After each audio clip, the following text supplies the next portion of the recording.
screenshot. It never came through to me. And it got stuck where it got stuck. So I don't have it 60K. And umama le mali akazinika yona yamalobolo. So that's it. Yamalobolo, which is how much? 28K, if I'm not mistaken. 28K. And when is he getting that money back? He doesn't deserve it because?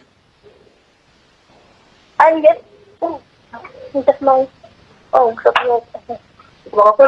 yeah. In whatever that you're trying to tell me. I think you should call my parents or whoever because I'm just based on that, and I don't even know what Korea is trying to start, but I don't know. But do you know what we have proof what most of the things that was happening, you were the one who was pestering him or was afagimali. And we've got proof. Abazali bakho wena ubatshelile about that. About anything nje wawuyifuna about money, ungisendelile everything. If you wanted money, and I've got proof ukuthi sometimes kunemali nje that ezingenamsebenzi ebezihamba nje like 5K imali lade sibona futhi. How much was it? 2,000 isn't there? Esingazi ukuthi what was that money for? Or 4,000. Or 4,000. Was I the one asking him to send me those monies, or was he sending it? Yes, we've got proof nje njalo yokuthi leyo mali isuke ifakelwa for what? What's the problem? What's the problem? The problem is that what was that money for, and I want that money back. To spoil myself. To spoil yourself for what? Guesses? Awusayena unkosikazi ukaSabelo. No, imanozipho no. Angifuni ukuthi abone ukuthi ena no. Ngikhola kakubi. Sisegade. Angizwanga sis. Sanibonani, welcome back to my channel. Welcome back to Mkhosi Nophilile. Yabonga kakhulu for coming. Thank you very much. So now, guys, ngicane akho to subscribe. Mahaba ka subscribe. Please do so, like the video, share the video, put your notification bell on. Ungakhohlwa ukuzenza lezo zinto. And guys, kumahala icon touchwayo, please. Mahaba ka subscribe. Mhlamba wazi ukuthi kumele ucindezele subscribe. Please, you must do so, and it is mahala free, okay? So now, ngifuna ukukhuluma ngodaba luka Vuyokazi noXolani Sabelo, guys. Namhlanje ngizobuyela back to laba bakaSabelo. Like guys, mina angaze ngizwe indaba ukuthi kuthiwa ilobola. Umuntu mangabe like ekhokhela amalobola, like mangabe nihlukana ilobola liyabuyela back. Guys, ukhona kwayizwa mhlambe leyo nto. Ngoba kune clip egijima around kuthiwa ke allegedly ngabazali ngumaka kaSaxolani Sabelo, even though for me I'm finding it very difficult to believe so. Kodwa ke ngizoposta ngoba kuthiwa ke ngumaka kaXolani Sabelo ukhuluma noVuyokazi Ncweni, and uthi kumele ke uVuyo mhlamba abakuka Vuyo babuyisele imali yamalobola back to, I think angithi siyazi ukuthi kwaba nedrama, idrama iningi lo bhuti into azenze kuVuyokazi is just a whole lot too much, kuningi kuribona kuningi. So uma ngabe sebehlukana sekumele manje ke uVuyokazi ambuyisele yonke imali ayithatha kuye. What nonsense is that one? What nonsense is umama kaXolani akhuluma ngayo into yonke abayenza uVuyo, like yonke into abayenze kuVuyokazi Ncweni liyangane yabantu, and lento yokuthi vele bebengakabonani personally, like bengakahlangane and all sorts of ubeyithatha yonke le mali ade inikeza uVuyokazi ngoba bekukhulunywa ngekoloto ukuthi uXolani Sabelo hlele ikoloto mhlawumbe behambe yokolota ukuze azojabulisa uVuyo. What was happening?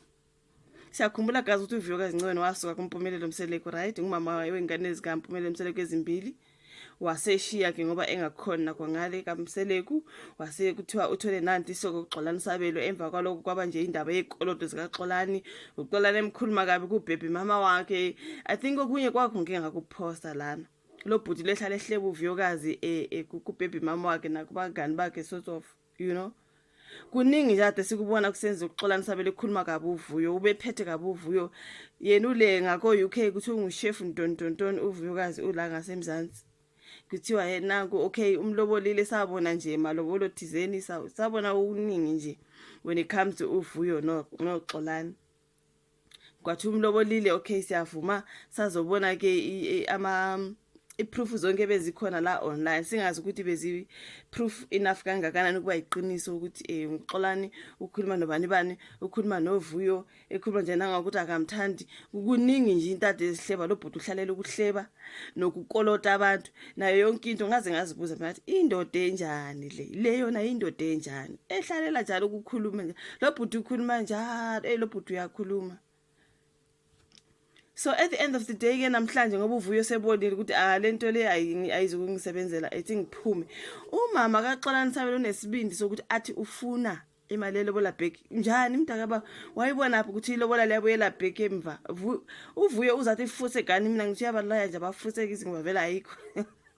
Mina ngithi umlayile, uyabona ke njengoba bethi fuse gani nje fuse ke vele ayikho leyo, ibivele ingekho futhi nje ayiphindi ngabi khona weVuyo, ayiphinde nje ngabi khona. Wonke lo msangano kaXolani ngumsangano nje into ezibhedayo zodwa. Ngumama onjani ufuna ilobola like ilobola back. Wayibona phi? Noma abasukuthiwa guys eAfrica lezi zinto sizenza different sabantu. Hayi mina ngaze ngizwe ukuthi ilobola kuthi liyabuyela back. Abantu bahlukene. If ayisebenzanga mntaka baba. If you paid 200k and sasebenzanga indaba zakho ngokwakho akusebenzanga. Ngibona wakwami zokuthi ubuyisela ilobola back. Umsakana nje yonke lento engeke ibivele ingeke into kaXolani ebhizi ngokuhleba, ebhizi ngokuqomisa amantombazane online. Wazi wavela lo ulona usibusiphosa wazom-expose lana ukuthi ke ngine proof ukuthi indoda kaVuyokazi ithi ifuna sikhulume isihlangano ntoni. Kwazi kwaba nenye proof futhi yena lo Xolani Sabelo ekhuluma ukuthi ngithe kuVuyo mina ngikhuluma namantombazane amaningi futhi. What kind of a man can say that to you at yena ukhuluma nezintombi eziningi for what? Ibivele ngumsangano yonke lento abafuse ke nje weVuyo abafuse ke nje vele ibingeke into yabo. But anyways, thank you so much ukuthi ibuke le video bafethu. I think iclip ngizofaka in the beginning so that uzokwazi ukuthi ngikhuluma ngani. Kuthiwa ke uma kaXolani Sabelo loyo uthi ufuna imali back kuVuyo. uVuyo wavela wathi forsake and she did well. Good girl ntombazana, sebenze kahle.